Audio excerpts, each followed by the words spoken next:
அனைவருக்கும் வணக்கம். பத்ரகாளி அம்மன் மந்திரம் யூடியூப் சேனல் சார்பாக நம்ம இன்றைக்கு பதிவில் நம்ம என்ன பார்க்க போகிறோம் அப்படின்னா, பஞ்சாட்சர மந்திரமான ஓம் சிவாய நம என்ற மந்திரத்தை வச்சு நம்ம எப்படி அஷ்டகர்மம் நம்ம பண்ணுறது அப்படின்றத பற்றி நம்ம இன்றைக்கு பதிவில் நம்ம பார்க்க போகிறோம்.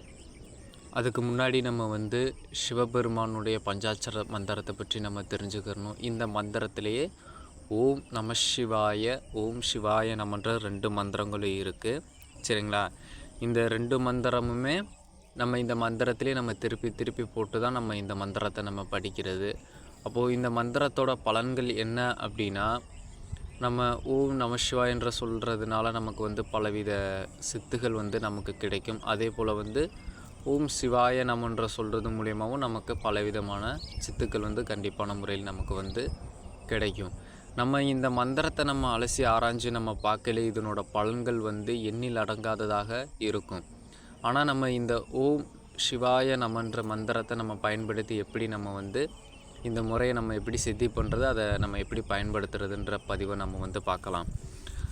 முதல்ல நம்ம இதுக்கு கண்டிப்பான முறையில் குலதெய்வத்தோட அனுகிரகம் நமக்கு பரிபூர்ணமாக இருக்கணும். அது ஒரு 48 நாள் இல்லை 21 நாள் நம்ம ஒதுக்கி நம்ம குலதெய்வத்துக்கு பூஜை பண்ணுறது, குலதெய்வத்தை மந்திரத்தை சொல்கிறது, அவங்களோடக்கு அர்ச்சனை பண்ணுறதுன்ற மாதிரி நம்ம பார்த்துக்கோங்க. இந்த மந்திரம் சொல்கிறதுக்கு முன்னாடி முடிந்த அளவுக்கு அந்த கோயிலுக்கு போயிட்டு ஒரு சின்ன பூஜை போட்டு வந்தாலும் ரொம்ப நல்லதுதான். அதன் பிறகு நீங்கள் விநாயகர் சித்தின்றது கண்டிப்பாக எடுத்துருக்கணும். அப்படி எடுக்காதவங்க மறுபடியும் ஒரு விநாயகரோட மந்திரத்தை எடுத்து ஒரு 48 நாள் நம்ம பூஜை செய்து ஒரு மந்திரத்தை ஓம் கம் கணபதியே நமகன்ற மந்திரத்தை கூட ஒரு 48 நாள் காலை மாலை 1008 ஊர் வச்சு நம்ம ஜெபம் பண்ணி எடுத்துக்கலாம். அதன் பிறகு குரு அப்படின்றவங்க நமக்கு இந்த மந்திரத்துக்கு தேவை. நம்ம குரு தீட்சை வாங்கியிருந்தவங்களுக்கு ஒன்றும் பிரச்சனை இல்லை. அப்படி இல்லாதவங்க ஒரு குரு கோவிலில், அதாவது சிவன் ஆலயங்களில் தட்சிணாமூர்த்தின்றவர் இருப்பார். அங்கே கோவிலில் அமர்ந்து குரு மந்திரத்தை ஒரு 21 முறை அல்லது 108 முறை வச்சு நம்ம அதுக்கு ஒரு 21 நாள் நம்ம குருவுக்கும் பூஜை பண்ணிவிட்டு, இல்லை நமக்கு ஒரு 18 சித்தர்களில் ஒரு சித்தரை எடுத்து அதுக்கு ஒரு 21 நாள் 48 நாள் நம்ம பூஜை செய்யல கண்டிப்பாக நமக்கு அவங்களோட அனுகிரகம் கிடைக்கும். அதன் பிறகு சிவன் ஆலயங்களுக்கு சென்று நம்ம ஒரு அர்ச்சனை ஒன்று நம்ம பண்ணிக்கலாம். சரிங்களா? நம்ம பேர்லேயோ அல்லது சிவனோட பேர்லேயோ நம்ம அர்ச்சனை செய்துட்டு விபூதி வாங்கிட்டு நம்ம பூஜை அறைன்றது எப்படி இருக்கணும் அப்படின்னா, சுத்தபத்தமாக இருக்கணும். அங்கே சிவனோட ஃபோட்டோ இருக்கணும், ஒரு கணபதி ஒரு ஃபோட்டோ வச்சுக்கோங்க. அதன் பிறகு நம்ம முன்னாடி என்றைக்குமே கணபதியை வணங்கின பின்னு தான் நம்ம எந்த ஒரு மற்ற தெய்வத்தையும் வணங்குறதுன்றது ரொம்ப சிறப்பானது. ஏன்னா முதற் கடவுள் அவர் தான். இப்போது நம்ம சிவபெருமானுக்கு நம்ம படையலுன்றது பொதுவாக அவர் அதிகம் விரும்ப மாட்டார். அவரோட குணாதிசயங்களே என்ன அப்படின்னா அன்பு. சரிங்களா? அவர் அன்பான ஒரு கடவுள் தான் அவங்க. அதே போல் தீய எண்ணங்கள் கொண்டு நம்ம அவரை வழிபட்டோன்னா அது நமக்கு பல பிரச்சனைகளை அது கொடுக்கும். நல்ல எண்ணம், நல்ல மனசு இருக்கணும். அதே போல் பிறர் உயிரை தன்னுயிர் போல் எண்ணணும். பிறர் நமக்கு தீமை செய்தாலும் அவங்கள நம்ம நல்ல எண்ணத்தில் தான் நம்ம பார்க்கணும். சரிங்களா? அதே போல் இந்த மந்திரம் சொல்லக்கூடிய நாட்களில் கண்டிப்பான முறையில் அசைவம் தவிர்க்கணும். காம எண்ணத்தை தவிர்க்கணும். அதாவது தீயமான காம எண்ணங்களை தவிர்க்கணும். நீங்கள் இதை ஒரு 10 நாள் ஜெபம் பண்ணிட்டாலே அது உங்களுக்கு கட்டுப்பட ஆரம்பிச்சிடும். சரிங்களா? இந்த மந்திரத்தோட சக்தி அதுதான்.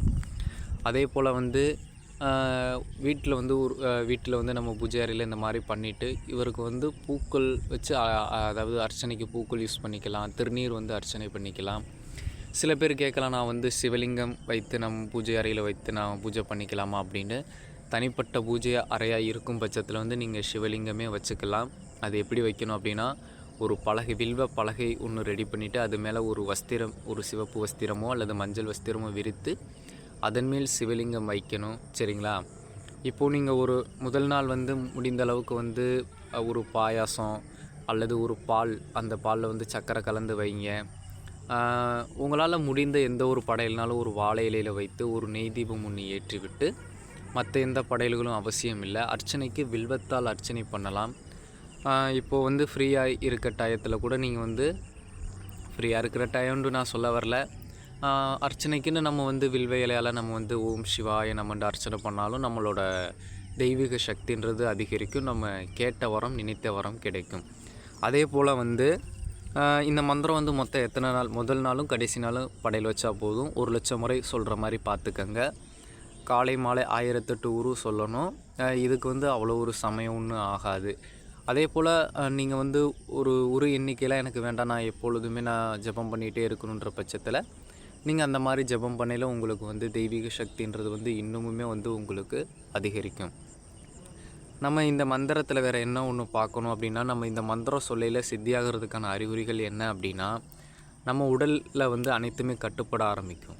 சரிங்களா? மனமானது ஒடுங்க ஆரம்பிக்கும், தீய எண்ணங்கள் அழிய ஆரம்பிக்கும், அதே போல் காம குரோதங்கள் அழிய ஆரம்பிக்கும், தெய்வம் எது அப்படின்றது நம்ம உணர ஆரம்பிக்கும். சரிங்களா? பிறர்கிட்ட வந்து ஒரு தெய்வீக சக்தி இருந்தாலும் நம்ம மனசுன்றது வந்து உணர ஆரம்பிக்கும்.